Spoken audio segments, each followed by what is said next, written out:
Hello everyone, welcome to the interval classes. आज के इस वीडियो में हम देखने वाले हैं कि रेलवे ने आपकी कांस्टेबल और एसआई की वैकेंसीज़ को रिलीज़ किया है और वो वैकेंसीज़ के बारे में हम पूरा डिस्कस करेंगे। उनके बारे में सब कुछ जानेंगे कि क्या क्या उसमें क्वालिफिकेशन दी गई, क्या क्या मेजरमेंट्स हैं, फिजिकल के क्या पैमाने रहने वाले हैं, हर एक चीज़ को विस्तार में डिस्कस करेंगे।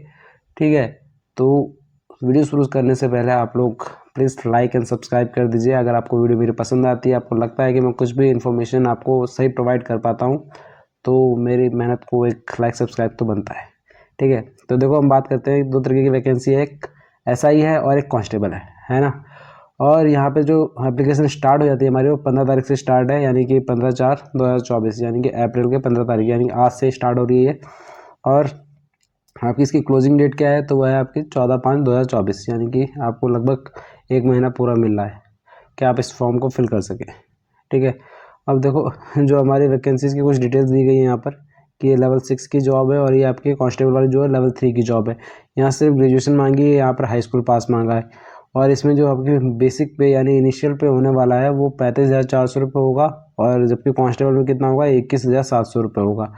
मेडिकल की अगर हम बात करें तो दोनों में देखो B1 मांगा गया है। और अगर हम बात करें एज की, तो देखो एज है यहाँ पे 20 से 28 और यहाँ पे 18 से 28। ठीक है, तो एसआई में वैकेंसी है 452 और कांस्टेबल में 4,208। टोटल वैकेंसीज की बात करें तो 4,660 वैकेंसी है टोटल। ठीक है, अब देखो इस वाली वीडियो के अंदर हम सिर्फ एसआई की वैकेंसी को प्रॉपर डिटेल में डिस्कस करेंगे, क्योंकि देखो उनके बारे में बतानी मुझे बहुत सारी चीज़ें हैं कि किस तरह से फिजिकल होगा, क्या क्या स्टैंडर्ड सेट किए गए हैं, तो हम इसमें वही बात करेंगे। तो आप क्या करोगे, यहाँ से अगर आपको ऑफिशियल साइट से देखना है डेटा को, और अगर आप जा रहा वहाँ से, तो आप सीधे ये मैं आपको हमारे चैनल पर मिल जाएगा ये PDF। ठीक है, लिंक मेरे चैनल का मेरे डिस्क्रिप्शन में होगा, आप वहाँ से सीधे मेरे चैनल को ज्वाइन कर सकते हैं और इसमें से किसी भी लिंक पे आप जाकर फॉर्म को फिल कर सकते हैं, जिस जोन से भी आपको फॉर्म फिल करना है। ठीक है, तो मैंने पहले से ही करके रखा हुआ है, तो मैं आपको दिखाता हूँ। तो देखो यार, मैंने ये गोरखपुर वाला जो जोन है, उस जोन से मैंने क्या कहते हैं इस नोटिफिकेशन निकाला है। ठीक है, तो आप लोग जिस भी जोन से है वहाँ से आप जाके सीधे फॉर्म फिल कर सकते हो। ये ऑफिशियल नोटिफिकेशन है आपके पास। देखो यहाँ पर डिटेल्स सारी दी गई हैं, वही सारी की सारी चीज़ें दी हुई हैं पहले से ही। यहाँ बताया गया है सब इंस्पेक्टर में देखो क्या क्या चीज़ें रहने वाली है। 452 पोस्टें हैं, ये हमने बात कर ली है। अब हम बात करते हैं कि देखो क्या क्या चीज़ें और इसके अंदर रहेंगी। तो देखो एलिजिबिलिटी की अगर बात करें तो इन्होंने कहा है साफ कि eligibility of the candidate will be provisional based on detail furnished by the candidate in online application. ठीक है, वो प्रोविजनल बेस पे आपको सबमिट करनी है। दैट मीन्स कि आप उसमें क्या होने चाहिए, आप पूरी तरह से पास होने चाहिए। ऐसा नहीं होना चाहिए कि आपका क्या रिजल्ट क्या वेटिंग में नहीं चाहिए। कैंडिडेट वेटिंग और final result of prescribed educational qualification are not eligible to apply. ठीक है, या तो आपका अगर अपेयरिंग में है या आपका रिजल्ट नहीं आया है, तो आपको ये मान के चलना है कि आप फॉर्म को फिल नहीं कर सकते हैं। ठीक है, तो देखो नेक्स्ट बात करें हम, तो यहाँ पे एज रिलैक्सेशन दिया हुआ है SC/ST के लिए 5 साल और OBC के लिए 3 साल। ये सारी चीज़ें आपको पहले से पता होंगी। ठीक है, अब यहाँ पे देखो दिया है upper limit of date of birth. तो अपर लिमिट की अगर हम बात करें तो यहाँ कहा गया है कि 2/7/1996, यानी कि इससे पहले आपका जन्म अगर हुआ है तो आप इस फॉर्म को नहीं फिल कर सकते। OBC में बोला गया है कि 2/7/1993 से पहले आप नहीं कर सकते, और SC/ST के लिए 2/7/1991 से। ठीक है, और जो बाकी कैंडिडेट्स हैं उनके लोअर एज नहीं होनी चाहिए, मतलब कि मैक्सिमम जो आपकी डेट ऑफ बर्थ है वो 1/7/2004 के बाद की नहीं होनी चाहिए। तो ये बात आपको ध्यान रखनी है। अगर आपके इसके बीच में आती है तो आप लोग क्या था फॉर्म फिल कर सकते हैं। इसमें जो आपका नेगेटिव मार्किंग है वो 1/3 की है। इस बात की आपको खास तौर पर ध्यान रखना है कि नेगेटिव मार्किंग 1/3 की रहने वाली है। अब इसके अंदर देखो हम कुछ और चीज़ें डिस्कस कर लेते हैं कि क्या क्या चीज़ें होने वाली हैं। तो फॉर्म फीस की बात करें तो 500 रुपीज़ फ़ीस रहने वाली है इसके बाकी कैंडिडेट्स के लिए, और SC/ST या जो रिजर्व कैटेगरीज हैं, माइनॉरिटीज़ और फीमेल्स के लिए वो 250 रुपये रहने वाली है फ़ीस हमारी। ठीक है, मोड ऑफ पेमेंट आप ऑनलाइन पे कर सकते हो। ठीक, और माइनॉरिटीज़ में अगर हम बात करें तो ये सारे लोग माइनॉरिटीज़ में आते हैं। आप देख सकते हैं कि मुस्लिम्स, क्रिश्चियन, सिख्स, बुद्धिस्ट, ये सारे के सारे। ठीक है, उसके पास एफिडेविट होना चाहिए, और ये आपको बताया गया है कि किस किस फॉर्म से रिलेटेड आपको क्या क्या चीज़ें हैं। और यहाँ पे देखो आपको एक रिफंड ऑफ एग्जामिनेशन फ़ीस भी मिलते हैं ना, तो वो फॉर्म भी आपको भरना पड़ता है। तो आपको डिटेल्स बड़े अच्छे से डालनी है कि नेम ऑफ बैंक होगा, ये सारी चीज़ें आपको डालनी है। आपकी जो भी फीस होती है ना वो रिफंड कर दी जाती है आफ्टर स्टेज फर्स्ट, यानी कि जैसे आपका स्टेज फर्स्ट कंप्लीट होगा, आपको जो फीस होगी उसमें अगर आप पेयर हुए आप, तो आपकी फ़ीस आपको रिफंड कर दी जाती है। ठीक है, तो ये बात आपको ध्यान रखनी है, तो उस चीज़ को बहुत ही अच्छे से आपको रखना है। यहाँ पे रिजर्वेशन से रिलेटेड डिटेल्स बताई गई हैं कुछ। अब देखो ये तो रही नॉर्मल डिटेल्स, ठीक है। प्रोसेस क्या क्या रहने वाला है, तो देखो रिक्रूटमेंट प्रोसेस की अगर हम बात कर रहे हैं तो यहाँ पे देखो लिखा है कि कैंडिडेट को पहले फॉर्म भरना है, उसके बाद होगा आपका सीबीटी, यानी कि पहले होगा कंप्यूटर बेस्ड टेस्ट, फिर उसके बाद होगा आपका फिजिकल और फिजिकल मेजरमेंट टेस्ट। यानी फिजिकल मेजरमेंट टेस्ट उन लोगों का होगा जो एक्स आर्मी वाले हैं। एक्स आर्मी वालों को आपके साथ नहीं दौड़ाएंगे, वो उन लोगों को क्या कहते हैं फिजिकल में छूट दी गई है। उनको सीधे क्या होगा बस मेजरमेंट किया जाएगा और छोड़ दिया जाएगा। और उसके बाद होगा आपका डीबी, और उसके बाद आपका होगा information on examination schedule and venues will be given on eligible candidates due course through RRB website. तो आपका एसएमएस या ईमेल के थ्रू बता दिया जाएगा कि आपका जो ये सारी चीज़ें हैं वो क्लियर हो चुकी हैं, और क्या आता है किसी और व्यक्ति के लिए किसी भी सर्कमस्टांसेस में वो जो भी आपका प्रोसेस चल रहा है एग्ज़ाम का वो सब पोस्टपोन नहीं किया जाएगा, ठीक है।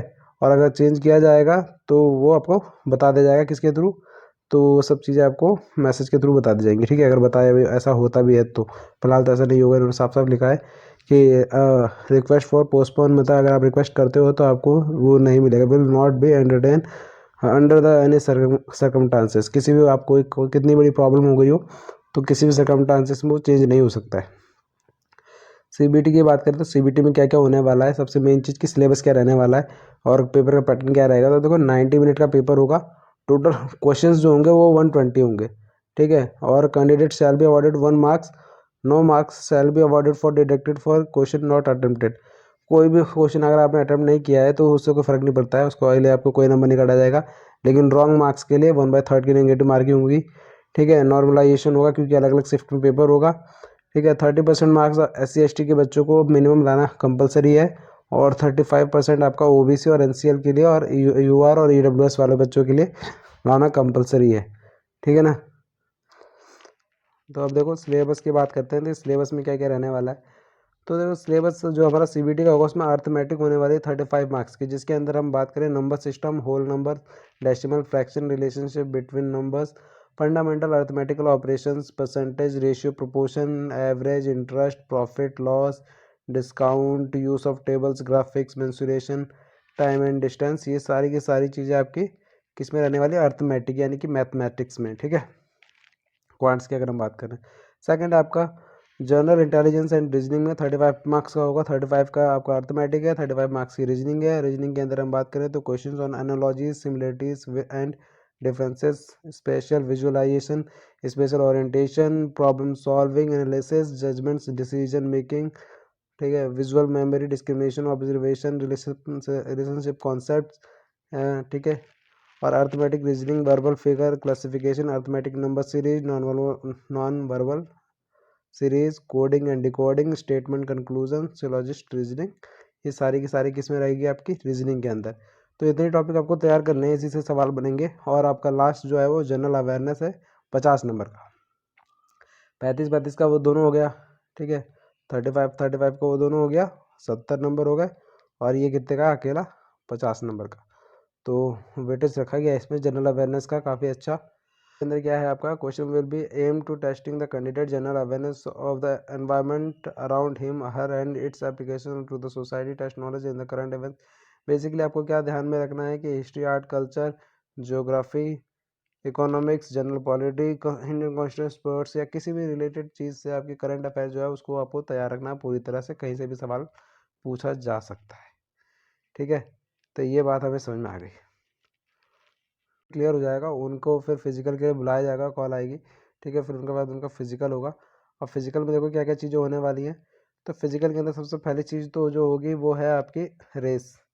1600 मीटर रेस बॉयज़ के लिए है, मेल्स के लिए। और 800 मीटर रेस आपके क्या कहते हैं फीमेल्स के लिए है। इसमें 4 मिनट में फीमेल्स को 800 मीटर रेस पूरी करनी होगी, और 6 मिनट 30 सेकंड के अंदर जो मेल हैं आपके उनको 1600 मीटर की रेस पूरी करनी होगी, ठीक है। लॉन्ग जंप की बात करें तो मेल्स के लिए 12 फीट है, और क्या कहते हैं आपकी फीमेल्स के लिए 9 फीट है, ठीक। और हाई जंप की बात करें तो बॉयज़ के लिए 3 फीट 9 इंच है, और गर्ल्स के लिए कितनी है 3 फीट है। तो ये आपको अच्छे से पहले से तैयार कर लेना है, क्योंकि देखो अभी बताता हूँ मैं इसमें, ये जो होगा ना इसके लिए आपको सिर्फ 2 ही चांस मिलने वाले हैं। जैसे स्टेट के एग्ज़ाम्स में होता है ना कि 3 चांसेस मिलते हैं, यहाँ पे सिर्फ आपको 2 ही चांस मिलने वाले हैं। तो 2 चांस मिलने वाले हैं। अब देखो यहाँ बात कर लेते हैं हम कि जो चेस्ट वेस्ट होगा उसका हाइट का क्या रहेगा। हाइट वाला सीन देखो, जो यूआर वाले बच्चे हैं, जनरल वाले बच्चे हैं, उनके लिए क्या आता है 165 हाइट है मेल के लिए, और फीमेल के लिए 157 है, ठीक है। और SC ST के लिए 160 है, और फीमेल के लिए 152 है। और चेस्ट की बात करें तो आपका देखो, ये आपका जो मेल्स के रहने वाला है वो है आपका 80, और जो क्या आता है एक्सपेंड करना है वो 85 करना है, ठीक है। और ये ओनली फॉर मेल्स है, ठीक है ना। और SC ST के लिए बात करें तो देखो 76.2, और उसको क्या था 81.2 तक एक्सपेंड करना है। और यहाँ पे देखो कुछ Garhwalis, Gorkhas, Marathas, Dogras, Kumaonis and other categories के लिए स्पेसिफिक छूट दी गई है। 163 होनी चाहिए इसमें आपके हाइट मेल की, और फीमेल की 155, और चेस्ट जो होना चाहिए मेल्स का वो 80 से 85 के बीच में होना चाहिए, ठीक है। ये आपको देख लेना है। अब देखो पहली जो चीज़ होने वाली है वो होगी आपकी रेस। उसके बाद आपका मेजरमेंट होगा, यानी कि PAT होगा, और PMT उनका होगा जो लोग क्या आते हैं वो आपके कौन से हैं, एक्स आर्मी वाले, ठीक है। तो ये बात ध्यान रखनी है कि पहले हमारा क्या होना है, रेस होनी, तो रेस पूरा सही से तैयार रखें, तभी आपको आगे की चीज़ें करने को मिलेंगी, ठीक है। और उसके बाद आपका DV होगा, जब आपका फिजिकल भी क्लियर हो जाएगा, क्योंकि फिजिकल क्या है आपका क्वालिफाइंग इन नेचर है, ठीक है। तो आपको सब क्या करना है, क्वालिफाई करना है, ओके। तो ये बात समझ में आ गई। उसके बाद आपका DV होगा। DV की बात हम तब करेंगे जब आप लोग ये पेपर को दे लें, और उसके बाद आपका एग्ज़ाम निकल जाए। उसके बाद आपका मेडिकल होना है, फिर उसके बाद ट्रेनिंग होनी है, ठीक। इतनी बात हमें समझ में आ गई। अब देखो इसके बाद फॉर्म फिलिंग है। अगर आप लोगों को फॉर्म फिल करने में कोई दिक्कत आती है, साइट ढूंढने में कोई प्रॉब्लम आती है, तो आप लोग मुझे कमेंट करके बता सकते हैं। मैं नेक्स्ट टाइम आपको फॉर्म फिलिंग पे एक वीडियो बना के बता दूंगा कि क्या क्या चीज़ें कैसे कैसे फिल करनी है, ठीक है। और अगर जानकारी सही लगी हो, अच्छी लगी हो, तो आप लोग लाइक सब्सक्राइब कर सकते हैं। नेक्स्ट वीडियो हमारी कांस्टेबल की वैकेंसी के ऊपर रहेगी, कांस्टेबल की वैकेंसीज में क्या क्या है, ठीक है। Thank you so much video को यहाँ तक देखने के लिए।